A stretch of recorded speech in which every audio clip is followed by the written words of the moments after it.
this is probably the best train that I've been on. The kitchen cuisine, amazing, excellent.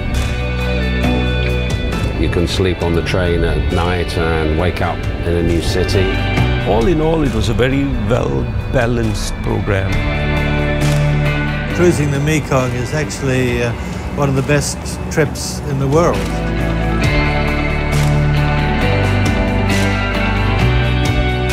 I think this is the first trip that I have been on where I have not had to plan anything, think about anything, and I even have not thought about my children at home, so it's been a complete holiday for me.